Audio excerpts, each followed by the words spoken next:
There were over 400 people in the ballroom. The lights were hot, the applause still echoing. I had just finished thanking the donors, the staff, and the board. I was 3 seconds from stepping down when my phone buzzed in my palm. One text, 5 words, 1 emoji. "You're fired."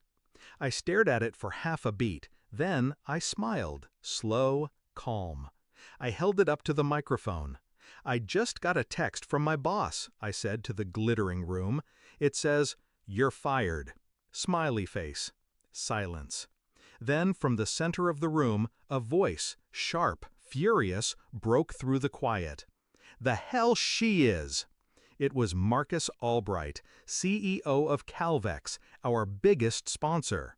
His voice hit harder than the text, and in that moment I knew I wasn't the one who just lost something. 3 years earlier, I walked into that nonprofit with hope in both hands. It wasn't just a job, it was personal. I believed in the mission. I believed in helping people, building something that mattered. And when I met Olivia, the executive director, I believed in her too. She had charm, presence. She talked like every room already belonged to her. "Stick with me," she said my first week, "and I'll teach you how to run it all." I did more than stick. I rebuilt their broken outreach programs, modernized every system, and landed the Calvex partnership single-handedly. She praised me in public, took credit in private. I didn't care, not at first, not until the cracks turned to cuts. The betrayal wasn't obvious at first. It was in the way she started excluding me from calls with the board, how my proposals suddenly came back edited, stripped of substance, fattened with her buzzwords. She started using phrases I coined, without acknowledgement. Then the Calvex renewal came up, and she tried to send her protege to the meeting I'd spent months setting up. I pushed back, politely, firmly. That's when things shifted. First, the compliments stopped. Then the meetings disappeared from my calendar. Then the whisper campaign started. Too ambitious, hard to work with, doesn't respect hierarchy. I kept my head down and kept producing results. Because I had leverage. What Olivia didn't know was this: I documented everything. Every contract I negotiated, every sponsor email I sent. I had receipts, screenshots, even a recording of her telling a staffer, "If I don't cut her now, she's going to outshine me in front of the board." She was right. I didn't want her seat, but I wasn't going to let her shove me off the stage either.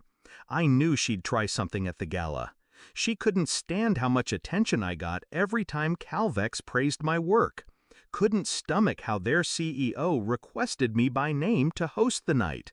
So I planned for it. I had backups of all event logistics, hard copies of sponsor communications, and, most importantly, I had someone else watching, Marcus's chief of staff. I'd warned her, something's coming.